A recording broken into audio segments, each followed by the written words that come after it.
Hello everyone, I'm Professor Geek. Welcome back to the channel. Started up here a few seconds early. How is that? I am going to try to be coherent tonight and make a little bit of sense because I am coming off another stream, fresh off another stream. I know some of you are here with me from that stream. So let me, there we go. Just making sure I was live and all was working out well. But welcome to the Kenobi book study, the first Kenobi book study. John Jackson Miller, Kenobi. In fact, this is the first of our, well, no, it's not really the first of our Star Wars EU studies because we already did the Thrawn trilogy, which was so much fun, and Scoundrels by Timothy Zahn as well. So I do have to go back and maybe I'll put all of those in. I don't know what would be most beneficial, making one big EU playlist or the individual playlist for individual books. I think that's probably best. I don't know. But welcome everybody who's here, and we're going to get started in a little bit, but I just wanted to do a little intro before I bring Big Al in, and we start our usual book study fun. Let me welcome the chat here first. See Daniel Heron. Hello, hello. Yes, Daniel Heron twice in a row in one night, first in the chat. Yeah, that's top chat. Hang on, let me see. Let me get the live chat going. I don't know if there might have been more. No, looks like you were first. Ken Jack Ben, haven't seen you around in a while. Throwing out those pumpkins as usual. Matthew Flynn, welcome. Welcome. Good to see you again there from another stream. Samuel Proctor, currently on Knights of the Old Republic on the Bridge of the Leviathan, which is hard. Yeah, that's hard. Good job there, though. I'll be doing another playthrough. In fact, that's why I'm still here in my chair and not in my office, is because tomorrow night I'm going to do another playthrough, continuing on the storyline that I'm going through already for Knights of the Old Republic. So that'll be tomorrow night. I don't know exactly what time, but 9, 10-ish, a little after or something like that. At some point, I'll get started on that tomorrow. Welcome to Tom Spiegel. Great to see you, Tom Spiegel. So a few weeks ago, I listened to 2 hours of Kenobi, then picked up my Tatooine Ghost paperback and realized I was reading 2 books that take place exclusively on Tatooine. This was pretty neat. Yes, exactly. Tatooine Ghost, another good one from the EU. Melissa Harris, welcome. Jedi Masters Utopia. Good to see you back over here. Back to the drawing board. Great to see you. He says, I do a playlist for each book. Far easier to parse. I think so. I think you're right. So that's what I'll do. I'll do that. Private Eye in Retrospectiva. Welcome. Like that name there. And looks like we've got more than that watching. So do click that thumbs up if you haven't already. And we'll draw more people in as we go. But let me go ahead and just intro the study here a little bit. And then I'll bring, is Al backstage yet? Yep, Al just got backstage. I like his avatar too. Yeah, so I'll bring him in a second here. But the book Kenobi, this came out in 2012, I think. I forget exactly, but it's one of the most recently written books of the EU. Now Disney ended the EU in about 2013. That's when they killed it and said no more. That's all relegated to Legends. We're going to do our own thing now. So this was 2013. It was one of the most recent books written, but books weren't written in order in the EU in terms of when they took place in the universe. They could be written at all different times. So this is the story, as I've pitched many times before getting into the study, of Obi-Wan Kenobi right after Episode 3. You know, when the Order 66 takes place, and Obi-Wan has taken infant Luke to Tatooine there to be raised by his aunt and uncle, the Larses. And this is Obi-Wan settling into Tatooine, figuring out how he's going to live there. So we're going to talk about that in a little bit. Some things I want to say about the study and how we're going to conduct it. Well, first of all, the reason I'm doing it, I think it's really important to do this book right now, specifically this book right now, because we all saw that this is one of the series that Disney Plus announced. Now, even if you're someone who loves what Filoni and Favreau are doing, and you're so excited about, you know, these different series or whatever, I've never met anyone, even somebody who's firmly in that camp, who thinks that all of the series announced from Disney Plus are going to be wonderful. We know that the Kenobi series they've been talking about that for a long time. Kathleen Kennedy herself has been talking about that for a long time. Ewan McGregor has been talking about it. Now let's just look at these 2 individuals who've been most linked to it.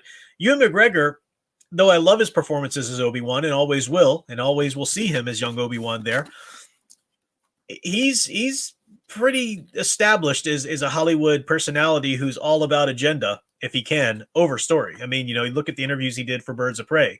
Remember, he played the quote-unquote Black Mask character, and he was all about talking about the, how the patriarchy and men need to be, leveled in the film so that the women can shine and blah, blah, blah, and all this kind of nonsense. and it made me really, even though I wasn't interested in what Disney continuity would do with the Kenobi story anyway, it was like, oh man, they are going to butcher his story. Especially Kathleen Kennedy was so excited about it and everything for the longest time. And now that they're doing it, and Ewan McGregor's involved and everything like that, especially after the way they treated Obi-Wan in Siege of Mandalore, which is the last time you've seen him in Disney continuity, I don't see him getting any kind of real hero treatment in any kind of story they're going to do. And he does in this book. And that's what I want to talk about. So part of going through this book is going to be drawing out how Obi-Wan himself is honored as the aspirational hero that he is in this book. It's a wonderful story about that. We'll get into genre and specifics and everything once we get Alan here. But I think it's important because I think that, well, we'll talk more about specifics when we get there. The other thing I want to say and talk about is that we are not going to talk about The Mandalorian. Had a little chit chat with Al because he pees a little bit every time someone mentions The Mandalorian. But I've made no secret of my feelings on it. I am not in Yay Mandalorian camp by any means, but I want this study to be a place where both people who think Favreau and Filoni are the chosen ones, and people like myself who think that's nonsense, can both still enjoy this book. So that means that we're not going to mention The Mandalorian as, oh, it's like that thing you saw in The Mandalorian. That's what this is. No. This is an EU book study. It's not a Disney continuity book study. It's not your hopes on changing or saving the Disney continuity books. No, it's the EU book study. So we're only going to get examples from this.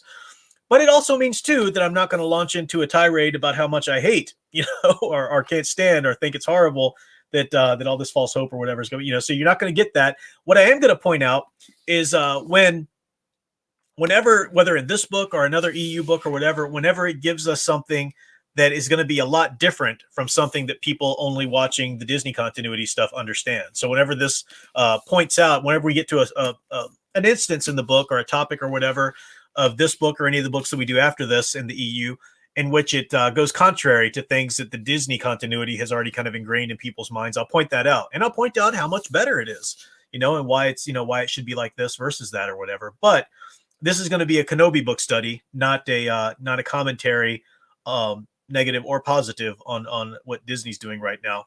Therefore, I think we can reach the most people with it, because I think, as I said to begin with, it's really important for people to have this story and know what it's like, because I think anything they get in the name of Kenobi from here on out is going to be, new content is going to be pretty contradictory to the real deal. So that's the idea. Let me check in with the chat here one last time to see if anything else going on there.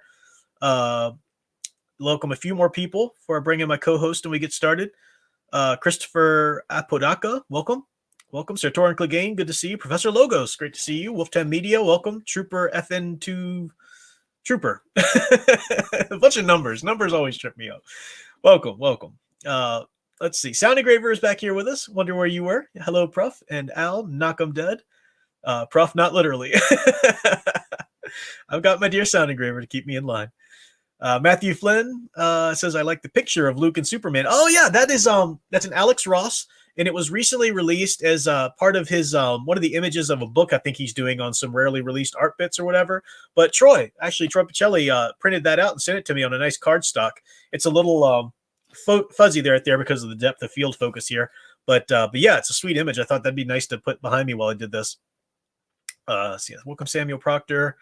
Welcome to Arcade Burns. Good to see you. Good to see you. Says, sorry I wasn't around for your last KOTR playthrough. Had other plans. To answer your question then, Karth was Jiminy Cricket. That's right. I asked that question during the playthrough. Thank you.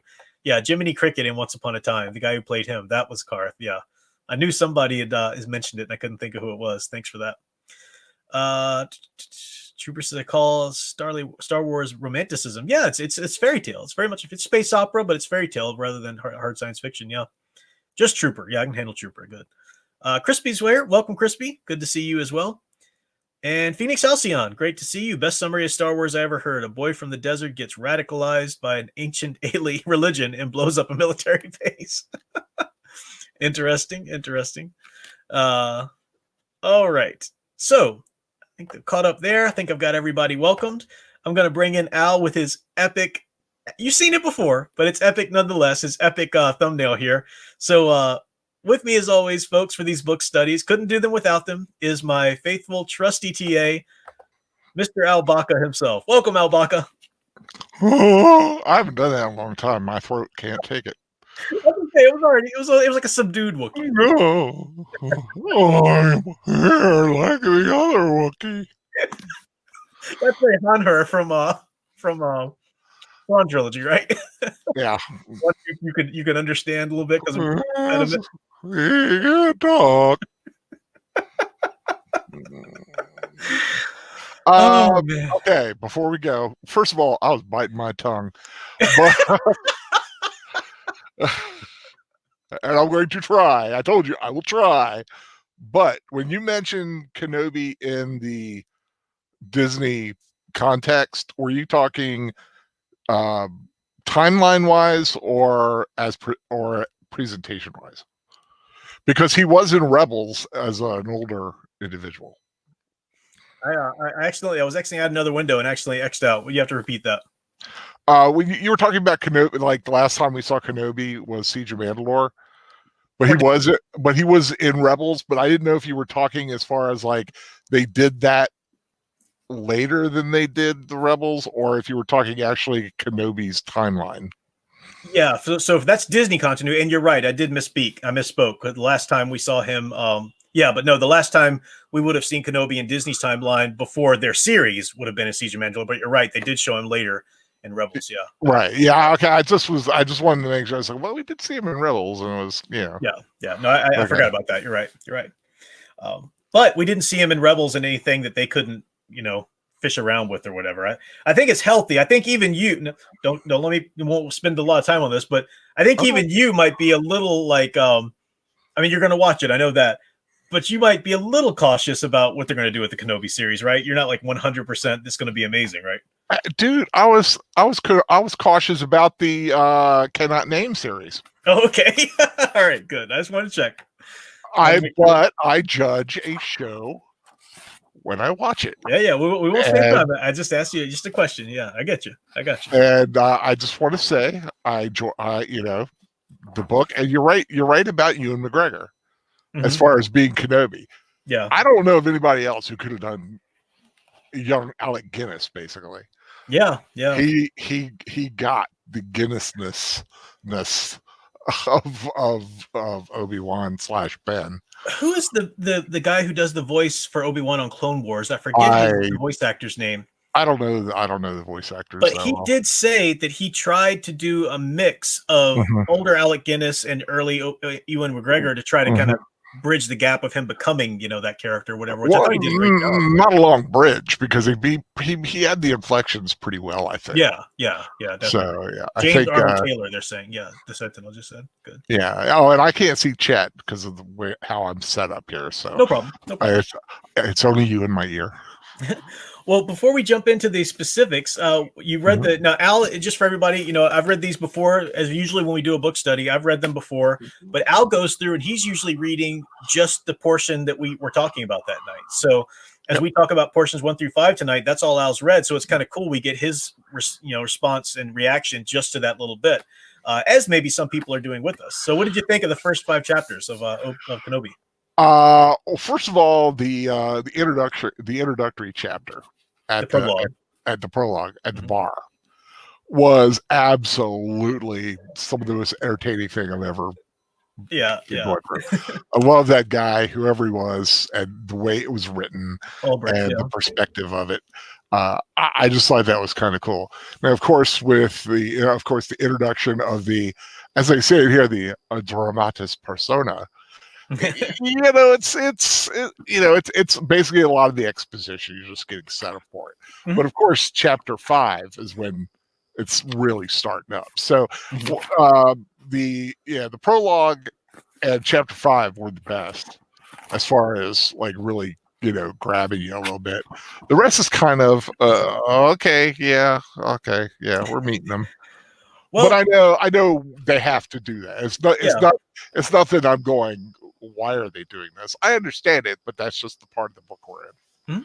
I'm glad you brought that up, though, because it is good to prepare people for what kind of story this is. So I've said before that this the genre of this tale, even though it's Obviously, it's the story of Kenobi there on Tatooine as he gets settled in and finds his place there.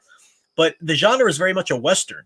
Now, Western is still a broad genre. Does that mean shoot 'em up John Wayne, or does that mean, and the type of Western that this is it's like Bonanza. If you ever watched, Bonanza, the old series, the Ponderosa stuff, or Gunsmoke, or any of those series. Kenobi. You probably watched those series. You know what I'm talking about, right? Al? Yeah, I know the old ones. Well, each of those series, you had the main characters. You had, Matt Dillon, or you had the Ponderosa and Little Joe and Haas or whatever. But each episode wouldn't necessarily be about those characters, at least not as the stars of it. It would start out with this or that. Maybe turn your volume down just a touch, Al. Oh, and I did too. I know it's sometimes I talk loud or something. I'm trying to work it out, but you've got they'll start out with these new characters that you don't know. There's just another family in the town, or strangers who come into town or whatever, and you kind of get to know what's going on with them usually before Haas or Little Joe or somebody comes in, and they meet the people before the first commercial, you're introduced to them, and then after the first commercial, before the second commercial, is when like the situation gets set up. A good way of putting it, yeah. And then like the last 2/3 of the show is all the action. Yeah. So basically what we have here in this first 5 chapters is kind of like the first bit before the first commercial. We're introduced to the other characters who are going to be at play here. And it's not, some people think, oh, it's just going so slow. It's not that. It's from the genre that it is. I think some people are expecting a more shoot 'em up kind of thing. Now, it does start with that dramatis personae there. So we've got our main players. There are more characters in this in there. But that's nice to give us a little picture to kind of keep track of all these people. So Annelien Caldwell will be the storekeeper, and it's very much like a Western. You think of one of those shows, Annelien Caldwell, the storekeeper. And the names also are very evocative of a Western person's name. Yeah, like Caldwell. Yeah, Caldwell, Annelien. Yeah, you even say it with a little bit of twang. It's true. I didn't think about that, but you're right. Oren Galt is a moisture farmer and entrepreneur. A Yark, who's a Tuscan war leader, one of the Sand people there. Callie Caldwell, yeah, exactly, Annelien's daughter. Jabe Caldwell, Annelien's son. Mullen Galt is Oren's son. Vika Galt, Oren's daughter. Weil Ulbrich, which is that's the one you were talking about, the man at the beginning. We'll talk about in a second. Lily Pace is a Zeltron artisan. We'll talk about what a Zeltron is when we meet her. And then Ben Kenobi, the recent arrival. So. And sometimes you would see those dramatis personae at the beginning of Western shows or Western radio serials and stuff like that. So or like any good play, Yeah, and we open up the whole book with that epigraph there, the little quote from Yoda. Until the time is right, disappear we will. And that's, of course, at the end of episode 3. The mission of the Jedi is to go underground. And I love this little. It's a little kind of recap to kind of get people on the same page for the story. This is really key. Go ahead. It would be the crawl. The crawl, yeah, exactly. It would be, hold it at an angle, and that's right. You're at the movies. Yeah, exactly. Hear the music from John Williams there. Yeah, you're right. So you could probably think of it like that. Darkness has fallen on the galaxy. The Emperor has taken control of the Galactic Republic, aided by Anakin Skywalker, once one of the brightest of the Jedi Knights, charged with protecting the helpless. Having fallen to the dark side of the mystical force, Anakin lives on as the Emperor's ruthless enforcer, Darth Vader. But hope also lives in the form of Anakin's infant son, protected by Anakin's friend and former mentor, Obi-Wan Kenobi. Kenobi flees with the baby to the remote world of Tatooine, where years earlier Anakin's fall truly began when he vengefully massacred a native clan of Tusken Raiders. Unaware of that event and still believing that he killed Anakin in their desperate duel, Kenobi settles into a new role, watching over the child as his adoptive family, the Larses, from a distance. But hiding is difficult for one accustomed to action, and even in desert Tatooine has those who require the help of a Jedi. I love so much about the way that's written because it gives you all the exposition you need to know, but it sets up some themes to come, and it sets up the central tension of the story. Yeah, and that's where you get the music that like kind of tinkles, then it goes down. That's right, exactly. And then we see a big warship coming in usually. Yeah, exactly. So I like the fact that, first of all, that this beginning draws out the fact that Obi-Wan's going back to Tatooine. The last time you were in Tatooine, in terms of the movies anyway, chronologically, was when Anakin was there slaying the Tusken people. We saw that was a big part of episode 2, Attack of the Clones. So that was a major part. Now he's going back there, and we're going to meet with the Tuskens and stuff like that, and you'll hear a little bit about that and whatnot. Kenobi doesn't know anything about that, and Kenobi at this point thinks that he killed Anakin. When he left him there on, I'm forgetting the planet that they had their duel on. Yeah, he unarmed him and defeated him. Yeah, and left him for dead. Did you get it? Unarmed and defeated. And defeated. I got it. I didn't at first. but left him for dead, and to his knowledge thinks he's dead. So what I love at the end here, though, so he has to he's watching over the infant Luke and his adopted family from a distance, but hiding is difficult for one accustomed to action. And even in desert Tatooine, even the desert Tatooine has those who require the help of a Jedi. So that's the central tension of the story. Obi-Wan's supposed to go into hiding and harbor and watch over this new hope, but he's also a hero. How does he sit idly by when people need help? Well, we kind of brought this kind of trope, this topic up in Horse and His Boy the other night. So sometimes you cannot fight your nature. Mm-hmm. Yeah. And it's in his nature to be helpful and be a hero. Good point. Yeah. So we get into the prologue, which is pretty short, but it's necessary. And this is the prologue Al was talking about. And our first character we're introduced here, whose perspective we're in the narration, it takes his perspective, is Weil Ulbrich, who's this old man, an old moisture farmer there. And we meet him in the beginning. This bartender in a cantina is telling him, you got to go home. You've had too much. This is a perfect example of what writers call free and direct discourse, meaning that in a second on the page 2, we're going to get into Ulbrich's head. The narration is, but it's still going to be in third person. So it's not going to be, Ulbrich thought. No, it's just going to be narrating the story, but clearly in Ulbrich's voice and in his perspective. I'll show you what I mean in a second. But the important thing is, first we get this really cool scene. You can't just jump into free and direct discourse without setting up what people need to think and know about this person. And the way to do that is to show, not to tell. So we get this little scene. It's time for you to go home, sir. Weil Ulbrich woke up and looked at the empty glass. What's that you say? The green-skinned bartender prodded the old human on the shoulder. I said it's time for you to go home, Master Ulbrich. You've had enough. That ain't what I mean, Ulbrich said, rubbing the crust from his bloodshot eyes. You called me sir, and then master. He leered suspiciously at the barkeep. Are you an organic or a droid?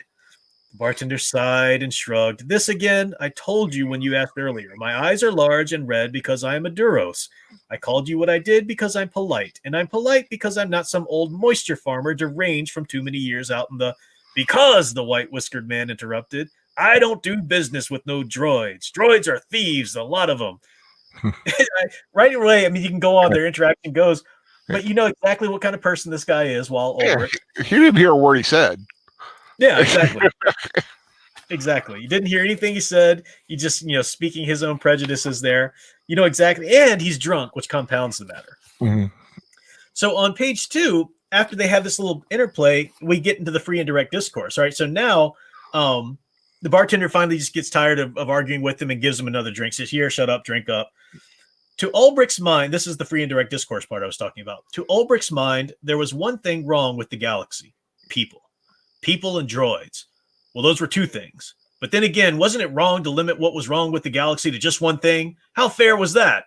This was how the old farmers think.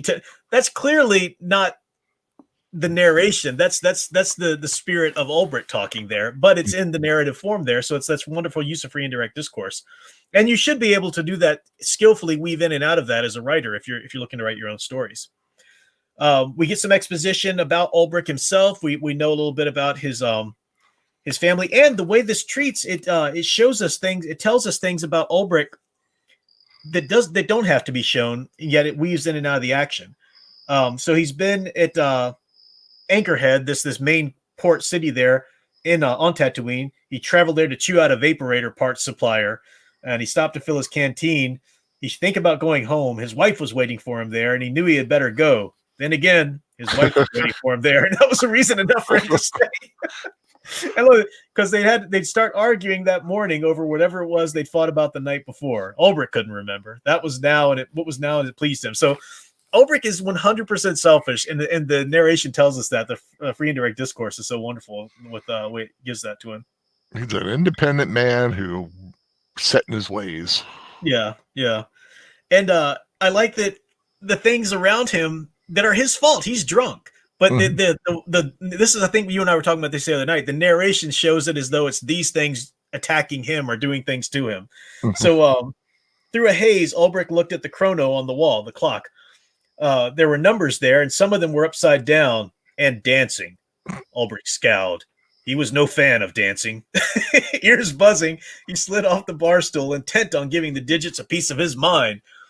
Then that was when the floor attacked him, swiftly and scurrilously, intent on striking him in the head when he wasn't looking.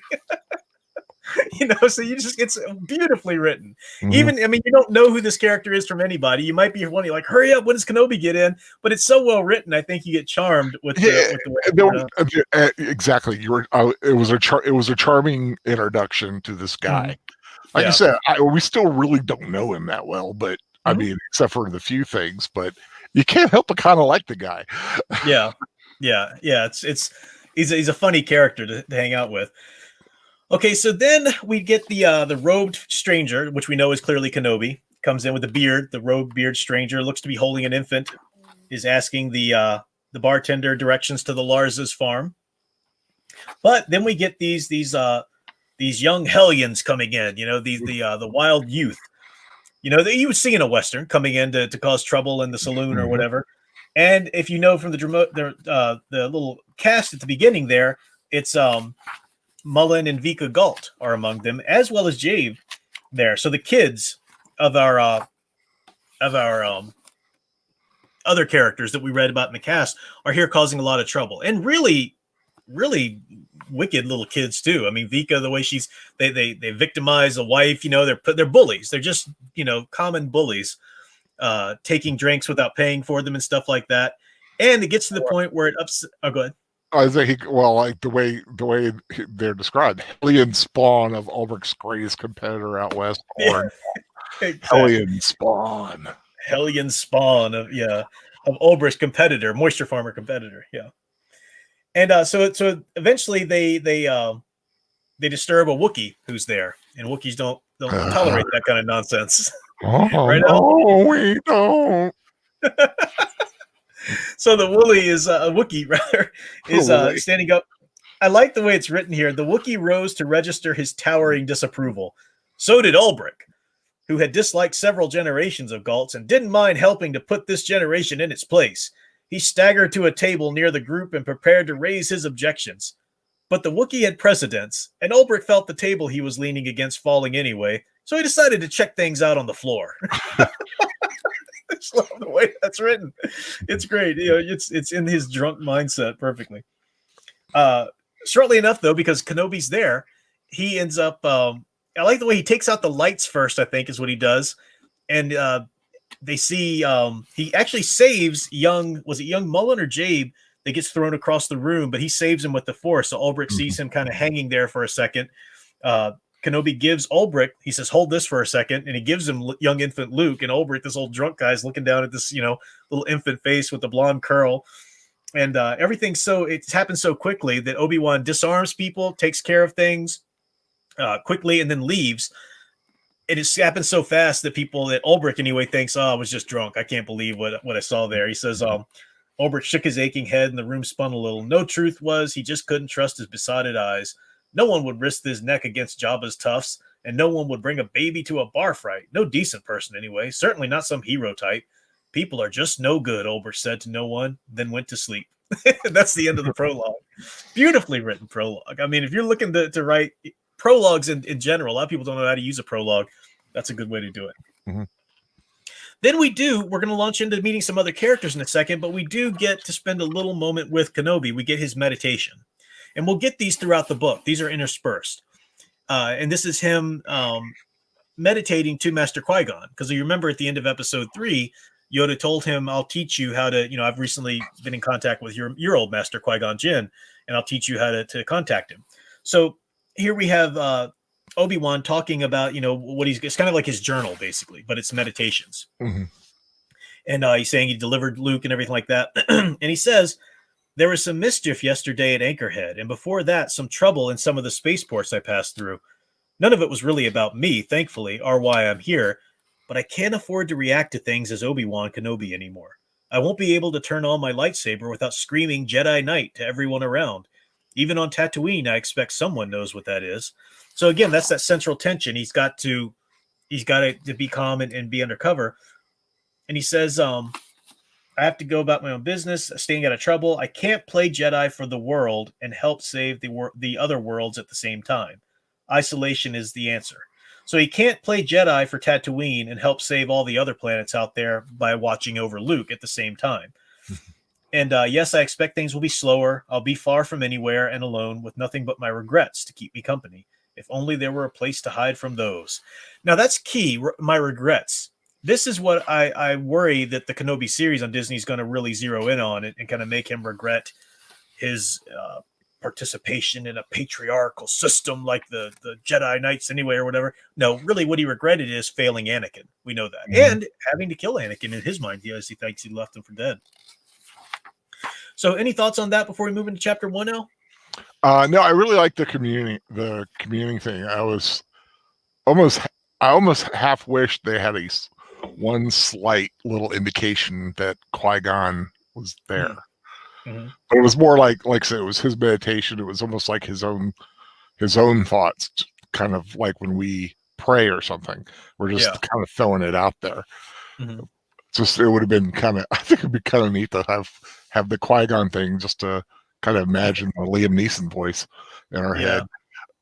Well, we do know, I think at one point, it might be a little bit after we've written, but it's no spoiler. I think at one point, Obi-Wan talks about how, I wish you'd answer me again. Like, so at some point, he knows that Qui-Gon's listening. Like, he has communed with him. It's not just like, don't know if this is working or not, but I'm throwing it out there. Like, he knows he really is meditating with Qui-Gon. Now, chapter 1 is interesting because chapter 1 jumps to different characters, but radically different characters. We are in the perspective now of a Yark, the war leader of this Tusken Raiders clan. And it starts out by giving us a little bit of their mythology, which I think is really cool. I'll just read briefly here because I think it really it builds the mythology of the Sand People. Now, I'm still making my way through the EU, so if the Sand People mythos is well established in other books, and maybe this ties into it, I just don't know about. But I think Miller does a good job of establishing it here so that even if you've never read any other books, you get it. You know what their culture's like. So it says, everything casts two shadows. Remember, Tatooine has two suns, the famous image there of young Luke looking out at two suns in the distance. The suns had determined this at the dawn of creation. Brothers they were, until the younger son showed his true face to the tribe. It was a sin. The elder son attempted to kill his brother, as was only proper, but he failed. Burning, bleeding, the younger son pursued his sibling across the sky. The wily old star fled for the hills and safety, but it was his fate never to rest again, for the younger brother had only exposed his face. The elder had exposed his failure. If you know anything about mythologies, and especially more primitive mythologies, this is very much on point with how they are written. They take natural phenomena, something like suns, like if two suns were in the sky, and they're chasing each other. It's younger brother chasing older brother. Well, that's because the smaller sun is constantly behind the bigger sun in the rotation of the day, Mm-hmm. So this is the way they saw it, that they were in a tribe together, and the younger son had sinned, but the older son failed to kill him because of that sin. So now the younger son's forever pursuing the older son for trying to kill him. That's the idea. So, and it's totally relevant that you can also compare that story to Ben and Anakin. Yes, exactly. Wonderful that you they were like, bro. I mean, because even at the end of Revenge of the Sith, you were my brother, Anakin, and he thinks he killed him, but he failed, and now the younger brother is now kind of chasing, sort of. Yeah. You can kind of twist it how you want, but.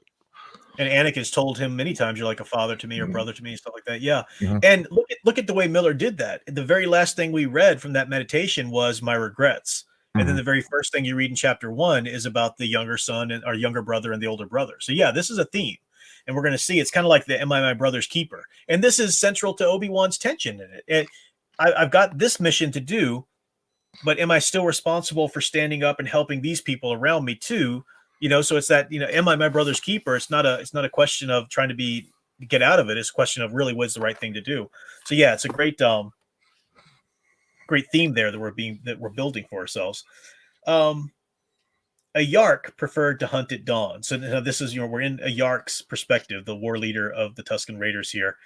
And we find out that a Yark is about to lead a raid on a moisture farmer out on the periphery there.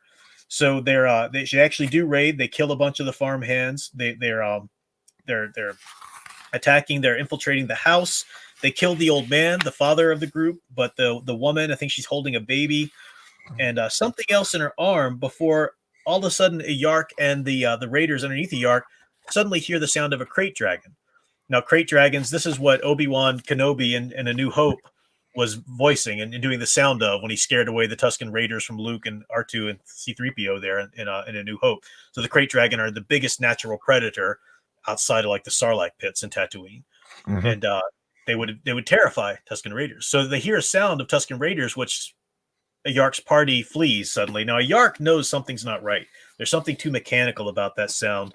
And she saw the wife have something in her hand, but her people are already his people are already taken off. His people are gone. So she does see suddenly after the crate dragon, he does see that all of a sudden people start showing up, settlers showing up with their own blasters. And so a Yark's in there, and he says that a Yark had seen the passenger before. So there's a certain passenger in one of the speeders that a Yark sees. And he says, I had seen the passenger before at greater distance, clean-shaven, older than most Tuskens ever got, and always wearing the same senseless expression.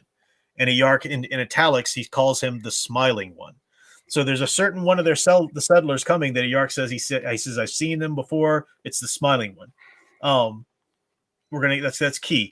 We also find out in this chapter, so a Yark has to follow his whole party's gone. He has to follow his party and flee from the settlers coming to the rescue there.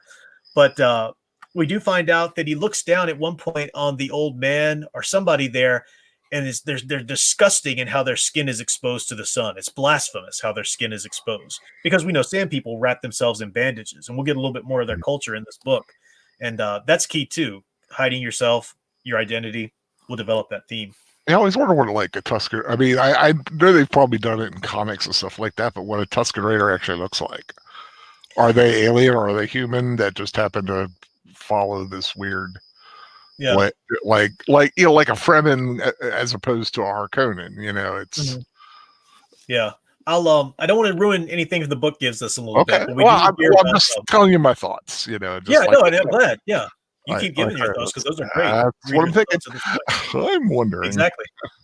I'm glad. Yeah, keep doing that. I'm just saying that we will hear a little bit about that. So strap in. Let's see. Back to the drawing board says, actually, this is the first time I think I've heard any serious Sand people lore. Even the Jawas have had more development. Interesting. Okay.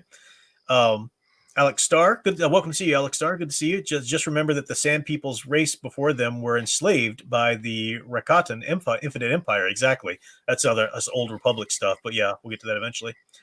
And again, I'm just looking at people who have tagged me here. So make sure you tag me if you want me to check out your comment. Sound Engraver says, as a Northwestern kid, I remember Native American mythology being a big part of my grade school education. I love how these are the myths that are written and spoken. Yeah. Oral mythology. Yeah. Handed down. Yeah. Alex Starr says, the Sand people don't like outsiders because their ancestors were enslaved by the Rakatan Infinite Empire. That's why they're wild. Matthew Flynn says, I like how storms are perceived as the wrath from the gods. Yeah. Sandstorms. We'll see sandstorms come into play here. And then finally, Chris P says, Tusken Raiders are human and only reveal their identities to their mates. Yeah, we'll find out that, I guess it's not really a spoiler or anything like that, but infants, like even as an infant, they're wrapped in their bandages and they never take those bandages off. They add more when needed, but never take them off. So we'll get to that. It's a developed theme and everything like that. Yeah. I know. It gets pretty crusty. Yeah, literally.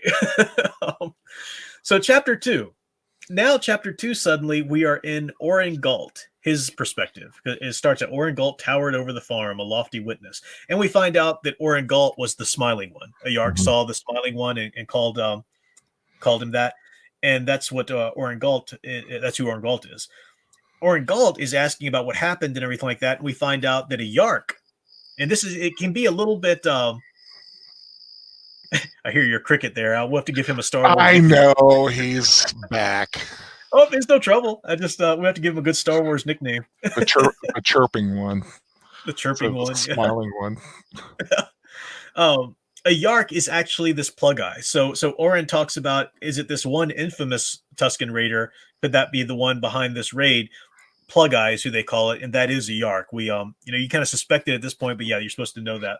So plug eye is also written in italics. Yeah, he has a gem Mm-hmm. in it because he's missing an eye. Is that what? They don't know exactly what or why, but the Tuskens do have those like two little scopes that they wrap into their bandages over their eyepieces, and one of them has a gem jabbed into it. Yeah, that's what I was. So the plug eye. Yeah, and there's lots of mythologies about who the plug eye is, but he suspects that was him. Now, Oren's looking down at the people there. They've lost, the old man died, the farm, so their father died. It was a couple and a baby. And the father passed away, was killed by the Tuskens there. And Oren himself had lived through this before when his youngest had died just as senselessly. So Oren himself lost his youngest son. Oren heard motion in the house. Mullen, you in there? He asked. Oren's older son is Mullen. Now, Mullen we should recognize because Mullen with his sister Vika were two of the troublemakers in Anchorhead in the prologue. So this is Oren with those two kids now there. And Jabe as well. Jabe was Annelien's son from the other person there. We'll get to this. It's interesting how they point this out. And so it talks about Mullen. He'd lost some teeth. If the younger men weren't trying. All right, so Mullen, the young Oren's son Mullen, could have been a clone of his father at 25 if the younger man weren't trying so hard to look like somebody else. And that's common too. Kids don't want to be thought of as their parents or whatever. People said, and Mullen lost a lot of teeth. People said that was why Mullen frowned as often as his father smiled. But Oren knew that wasn't so. The boy had been scowling in the crib. So really, these little descriptions given from the perspective of his father tells you what kind of person Mullen is. Oren's called the smiling one. Now it's interesting, the smiling one and plug eye, these two names for each other that they have in italics, they're both about their appearances to the outer world. Plug eye, a Yark, for whatever reason, placed a gem in one of the eye sockets because that's how people should see him. He wanted people to see like that. Oren smiles a lot because he wants people to see the smile. And we'll see in this chapter here in the next one to come that almost a little like Native American names as well. Like Dances with Wolves, the smiling one, plug eye. Yeah. And it's ways they want to be perceived. Now, Oren's not always feeling like smiling, but we'll talk. It's important to Oren how people perceive him because he's got this whole settler's call that he's got. We'll talk about here in a second. So Mullen, this kid is horrible. He's not even taking care of the poor woman whose father just passed away. He leaves her in there with the dead body and stuff, and Oren has to go and help things out.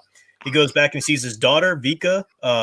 And Jabe Caldwell is Annelien's son, the lady who runs the cantina or the store rather.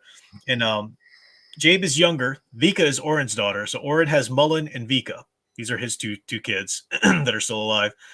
Jabe is younger than Vika. Jabe is Annelien's son, who's there, kind of has a crush on Vika, wants to get in good with her.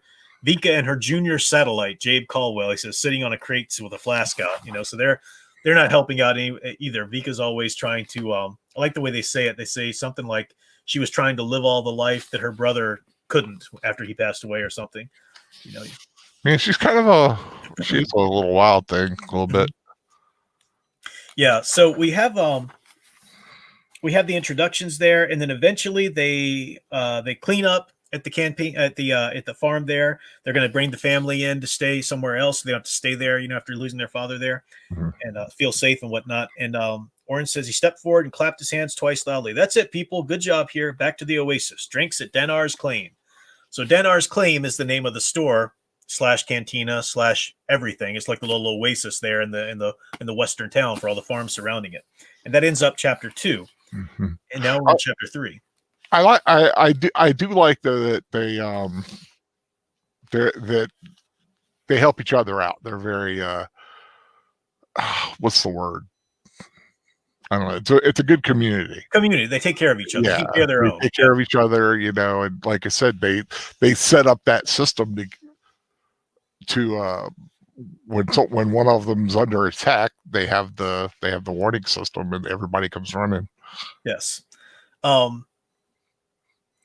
see some questions in the chat about what this book may or may not include. The answer is yes. The answer is yes. Welcome to Nanette. Good to see you as well. Glad to have you here. And yeah, Artificer Joni talks about a Tusken Jedi. We'll see from the Dark Horse comics. So I love the way that we're introduced to Annelien here. Chapter 3 jumps scene again. Now we're back at that Danar's Claim, that store, that store/saloon that Oren said, everybody go back. We're done here. Let's go have free drinks at Danar's Claim. So now we're back there, and we're in Annelien's perspective. Annelien is the woman who owns the store. And this is classic stuff out of a Western, like a Ponderosa or Gunsmoke. She's a widow, young widow, youngish enough to still be, primed and ready to fall in love again, right? She's got these 2 kids that she's trying to keep them safe, but can't. She's worked to death running this store, trying to be there for the community. And I love this Nikto woman. In Nikto, we're like, who's the pirate we all love in Clone Wars? The pirates in Clone Wars, they were Niktos. I'm blanking on his name right now. Sound Engraver will know it. Anyway, but that's the actually, no, was it Nikto? No, that was something else, actually. Let me show you. I've got here my, I figure I'll probably use this a couple times. This is my Star Wars Essential Guide to Species. So it's got most of them in here, so occasionally I'll show you. But this Nikto woman is, no, I'm sorry, that wasn't quite the one from the Clone Wars. But yeah, that's a Nikto. So this old Nikto woman asks the same question all the time. Why are these so? She wants to complain about the prices and so forth, and Annelien has to be so long suffering with this woman. We get that. So that kind of person. Annelien's having to deal with it. Then we meet Lily Pace. Lily Pace is a Zeltron. Now, there's no pictures of Zeltron. There's the entry in this, but there's no pictures of them. Zeltrons are humanoids, but they're pinkish, purplish skinned, and they are they're very good with their pheromones. They're prized lovers. They tend to be rather salacious people, rather licentious, rather sensuous, people. And kind of like the Star Wars version of the Orion slave girl. A little bit, but yeah, a little bit. But no one can really conquer Zeltron, because every time conquerors have gone there, they just tend to feel so good from the pheromones. They're like, what's this violence conquering? Let's just have a love in, So it's kind of funny. Sounds like a great place for a vacation. Yeah. So we meet Lily, who is Annelien's best friend, and a kind of friend that is there to kind of, in a joking way, set her straight a little bit, So, like, for example, Annelien's looking out the window. Her daughter Callie is outside manning the Dubecks. And the Dubecks, I've got a picture of those in here too, because they can vary sometimes. But the Dubecks are like the herd; they're the cattle of Tatooine. They're like big iguanas. Sort of, yeah. But that it's what the stormtroopers were riding in New Hope. Yeah, exactly. Here's a picture. So the Dubecks are like these cattle that they can be ridden. They're like horses of the area or whatever. They can be ridden. They're pretty sturdy. And Callie, Annelien's daughter's out tending them. And Annelien's worrying about her and watching. It's like Lily says, that's new, Lily said, depositing her parcel and some credits on the counter. She pointed to Annelien's hands. You have literally cut off your own circulation with your apron strings. Appropriate. A little on the nose, though. Looking down, Annelien quickly unwound the fabric from her rendered palm. You're the range psychiatrist now?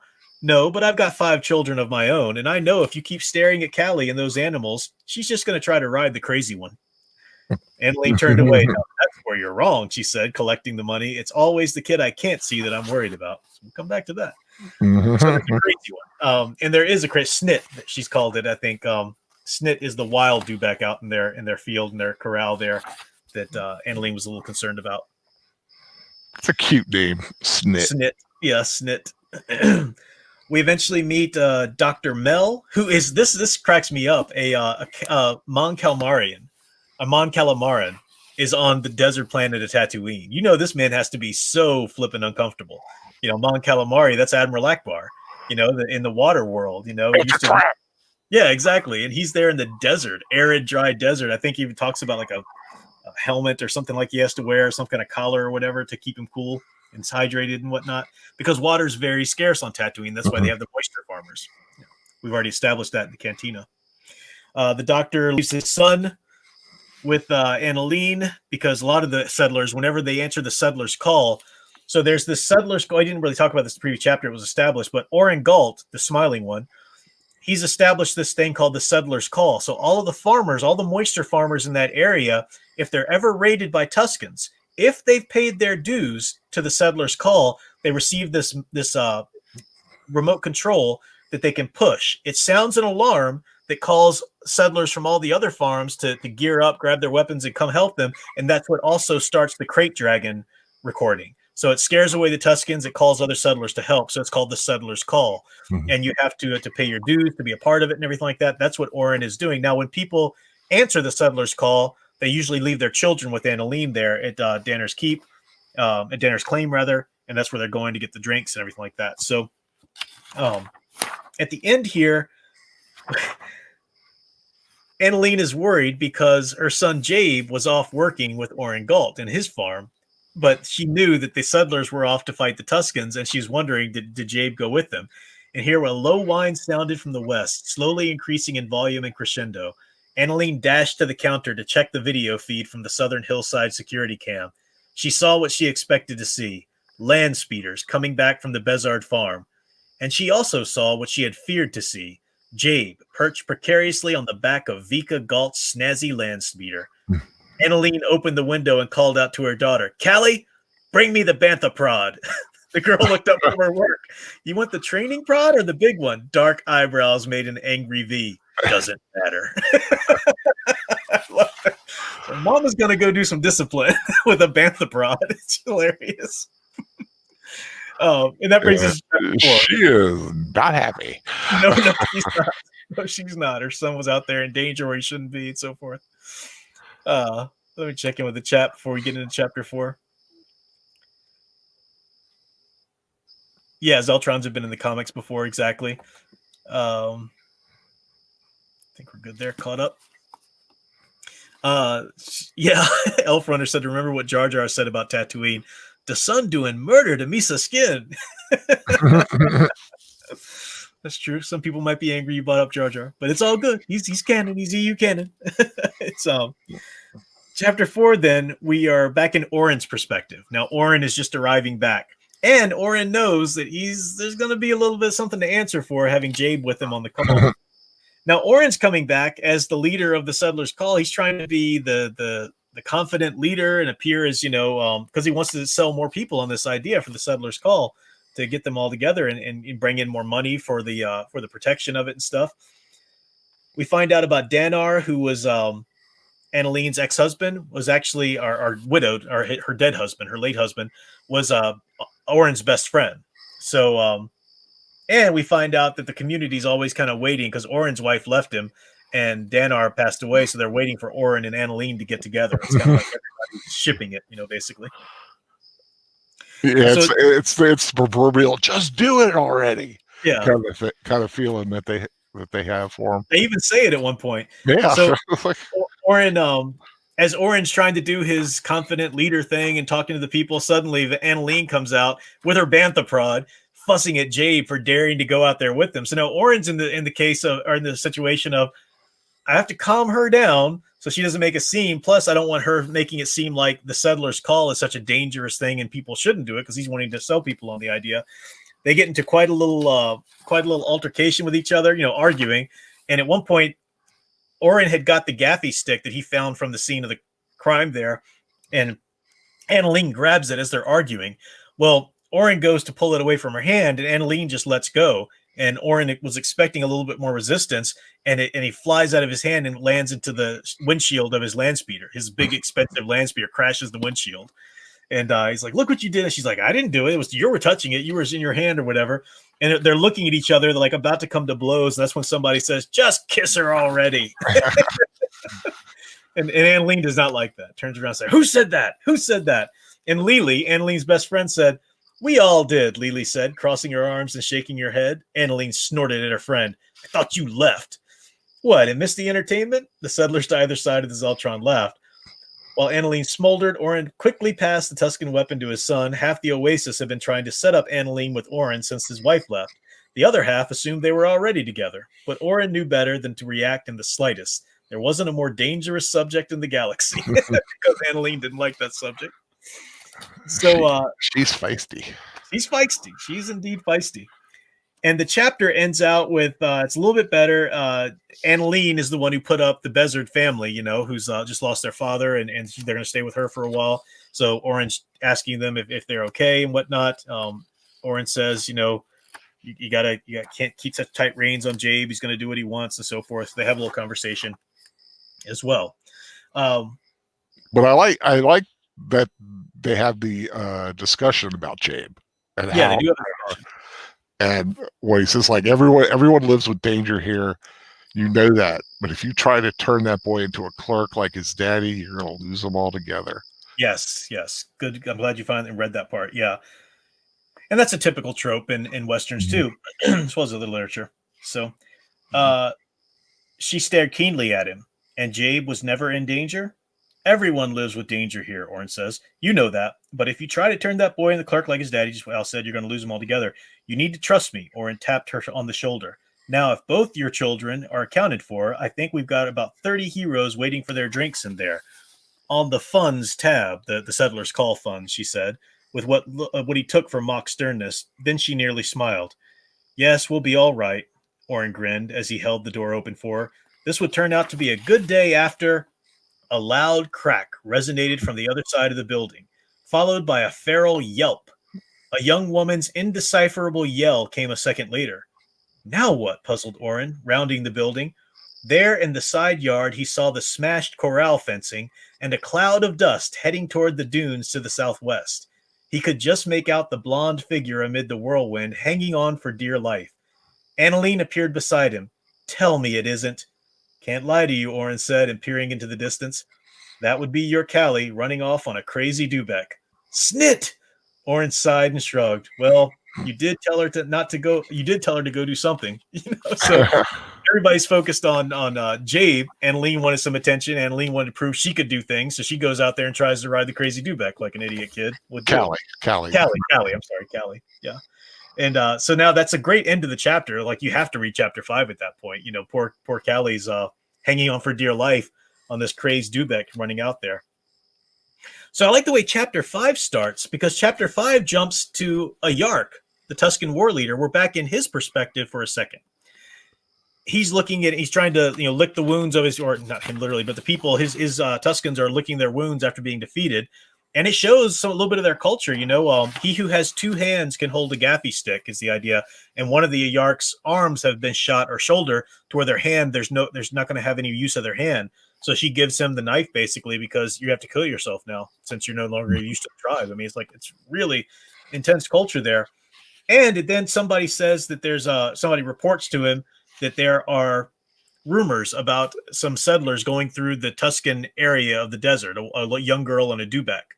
This is young Callie on the runaway Dubek there. So she's upset about that. Obviously, that's an encroachment on their territory. And she mentions too that there's even been rumors the previous day or previous days before of a bearded local in a robe, which we know is Kenobi, riding an Eope through the desert. Now, Eopes, this is an Eope. We saw the Dubeks. The Eopes are other sort of cattle animals of the desert, like camels almost. They're good sprinters, but they're not good for long. They're not like camels in the sense that they're good for long treks through the desert. They can't be ridden in long periods of time. They're more sort of domestic area animals, Eopes, and that's what Ben's riding on. Obi-Wan Kenobi, rather, at this point, is riding on. So a Yark is going out to check on what this intruder is into their territory. Now, Mid-chapter, I like this. So Miller's already established chapter to chapter is a different perspective. Now in chapter 5, he jumps perspectives even in mid-chapter, and he's gotten you used to it at this point. So it makes sense that it's okay to do it, I think. So mid-chapter 5, he jumps to Annelien's perspective, back to hers again. She's on her own Dubek, following Callie and trying to catch her daughter on that runaway Dubek. It gets pretty intense. She sees that Callie, the snit, is running her into Sarlacc pit territory. We all know how dangerous Sarlacc pits are. You know, they open up. You know, that's what. And if you're new to the EU or Star Wars, that was the big pit that Jabba was wanting to execute Han and Luke and all them on in Return of the Jedi. Those big like worm-like creatures in the desert with the big mouths, and to be eaten by a Sarlacc means to be digested slowly over years. They keep you alive in their stomachs and, you know, digest you slowly. So it's a pretty harrowing, torturous idea of a death there. So the Dubeks start to run into Sarlacc territory. At any moment, it can open up underneath you. So even more tension. You know, Annelien's going crazy trying to get her daughter. She does eventually ride up. She gets pretty close. She tries to grab the reins and so forth. And eventually she hears, she sees somebody else coming along. Pretty much we see Obi-Wan Kenobi riding along on his Eopie. And Annelien thinks, somebody's out here with an Eopie? That's crazy. They're supposed to be good sprinters, but they can't run that fast. But Ben's Eopie's able, or Obi-Wan's Eopie's able to do that because he's got the Force and he's working through the animal with the Force and stuff like that. And Annelien doesn't know that. She just sees a stranger, a bearded stranger coming in trying to help them, swooping out of nowhere. The chapter ends on a pretty precarious note, on a good cliffhanger.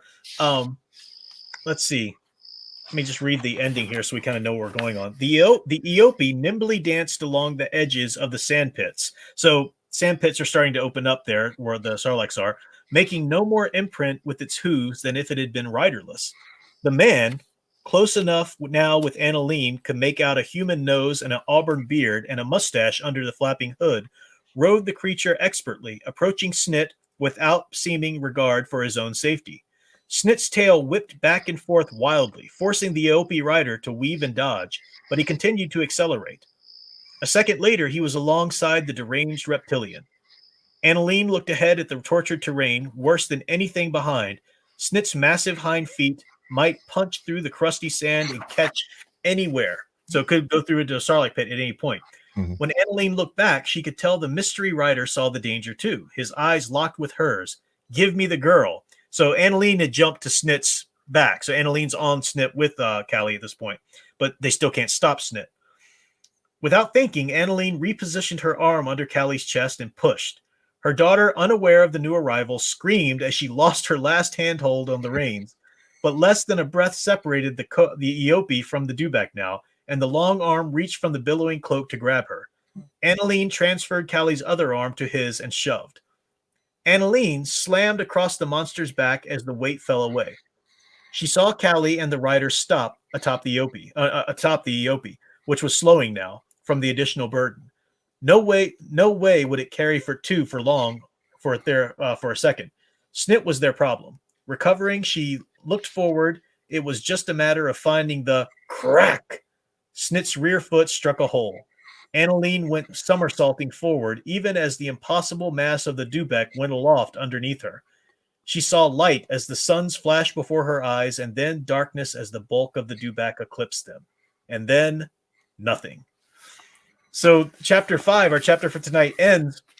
She saved Callie. Callie's been transferred back to Obi-Wan on the Eopie, and Obi-Wan's just a stranger that showed up out of nowhere, so she doesn't know who this guy is, but he's offering to help. They're on Sarlacc territory, so now it was just a matter of being able to slow down and capture Snit and get him under control. But then suddenly his foot goes into a Sarlacc pit hole, stops abruptly, so Annelien is somersaulted over the front of him. She lands on her back. She sees the suns, then she sees the form of the Dubek, and then nothing. So she's passed out here, or something's happened. That's the end of the chapter. It's a really good cliffhanger. But the reason I decided to stop there is because I like that 5-chapter bite off to digest for each study, but also here we've got Obi-Wan finally entering the story with these characters that we've been introduced to. It was important for us to know who the characters were and to know how they were related to each other and interacted with each other. Now we know the world that Obi-Wan is entering into. That's the way these kind of genre westerns work. It's not, we're not just, if we were just in the head of Obi-Wan, if we were just in his perspective, then it would be a different kind of story. We'd be sitting with him and we'd be discovering these other people as he discovers them. But this way we can be in their perspective as well. So we've got a third person omniscient narrator who jumps from perspective to perspective, you know, and that's the way these Western genres work, which is pretty cool. So it's a great cliffhanger. It's a great way to enter into next week's study where we'll look at the next 5 chapters. I think that's a good, let me just double check the summation. But any closing thoughts on these chapters while I'm looking at that up now? And just like I said, good introduction, setting it up. Just wondering what like the major overall conflict is going to be. You know, they still really haven't set that up yet. Because that's still yet to come. Yeah, we've been laying groundwork, you know, and that's good. I do think the next 5 chapters are pretty short. So let me see where exactly I want to stop here. I think, you know what, actually we're gonna do chapters through chapter 11 because that takes us through to part 1 of the book. So part 2 of the book starts at chapter 12. So we're gonna finish up chapter 6 through 11 for next week. That'd be a good stopping point.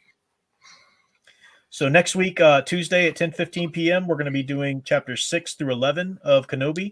We've laid the groundwork now, as Al said. Thursday, I'm sorry. Yeah, Thursday at 10:15, the usual time here.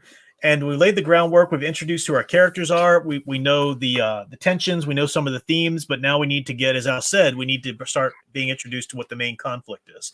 We need to have some rising complications, some real problems going on. What is it that people want? What's stopping them from getting it, and so forth. Mm-hmm.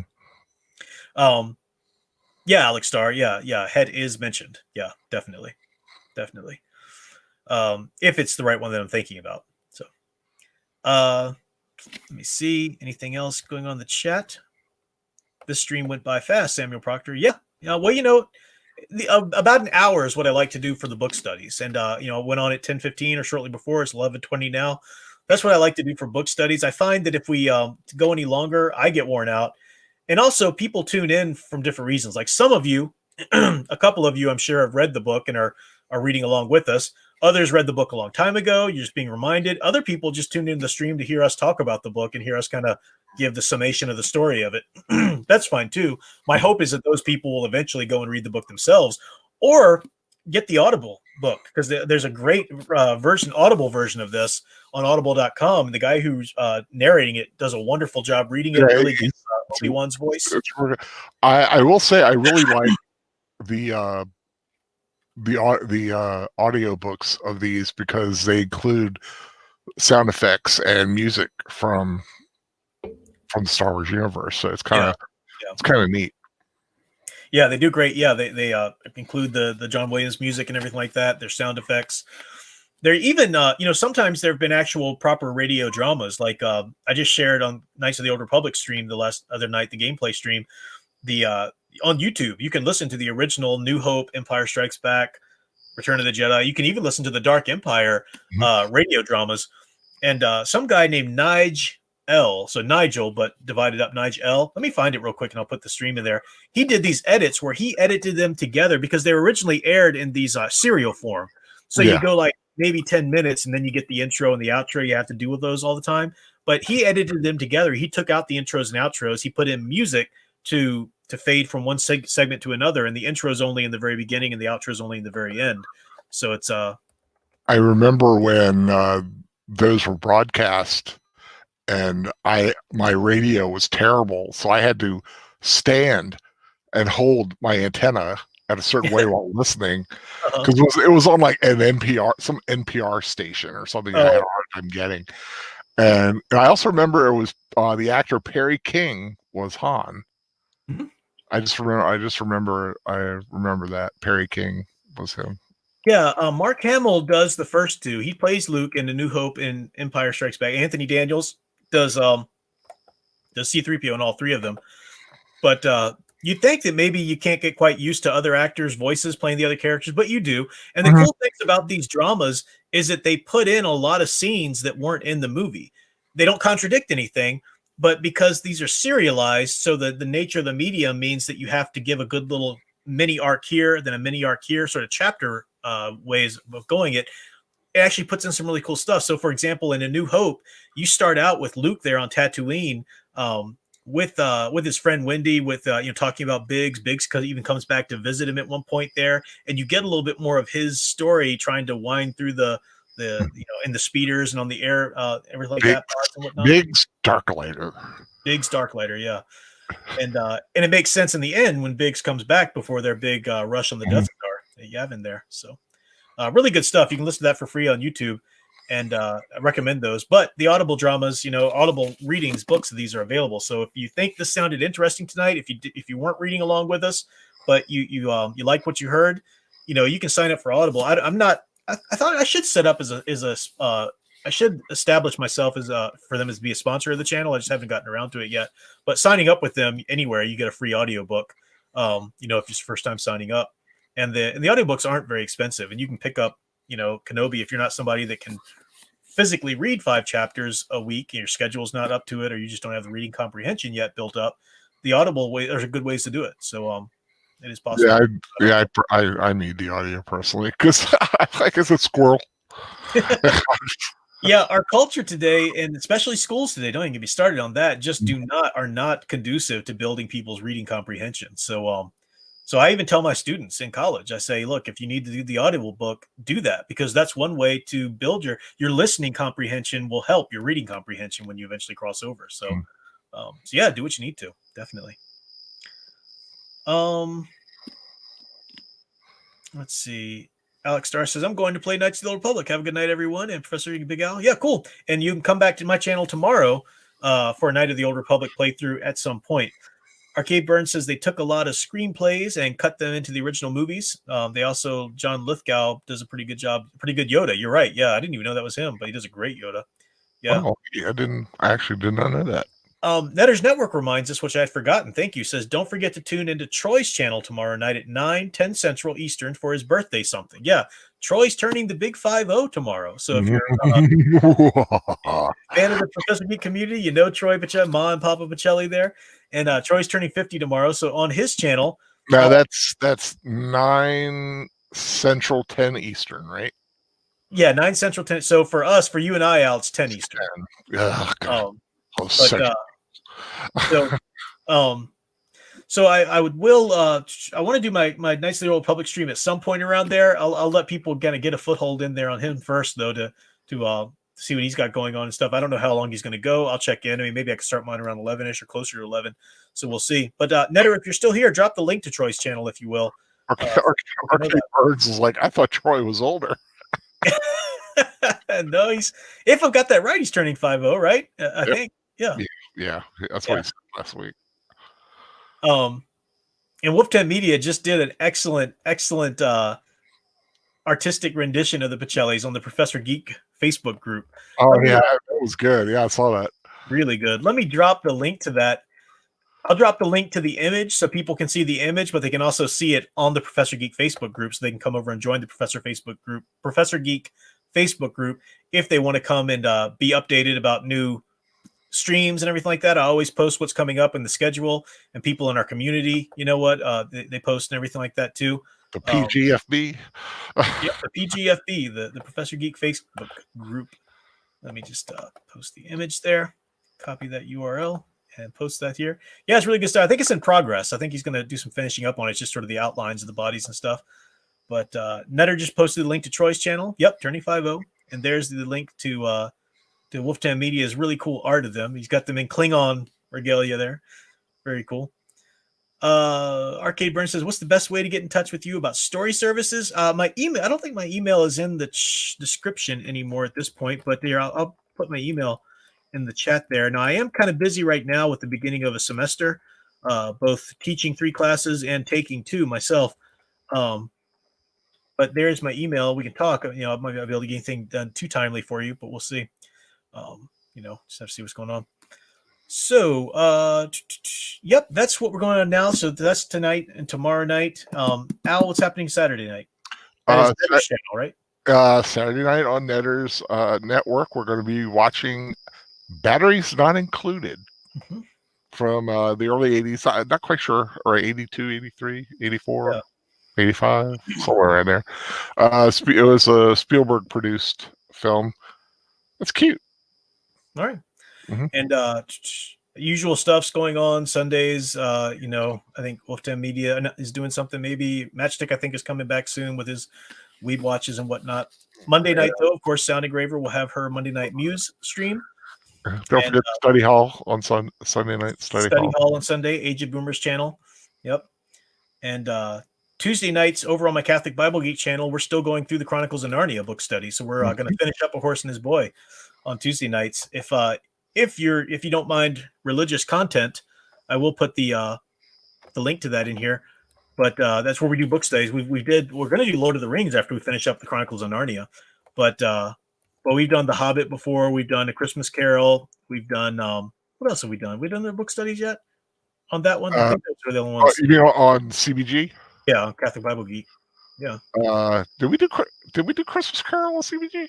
Yeah, we did Christmas Carol and The Hobbit, and then we did Magician's Nephew, Lion, Witch, the Wardrobe. Now we're on The Horse and His Boy, about to finish it up. We did okay, yeah. It was Professor Geek. We did something wicked. This Way Comes, Halloween Tree. Yeah, that was Professor Geek.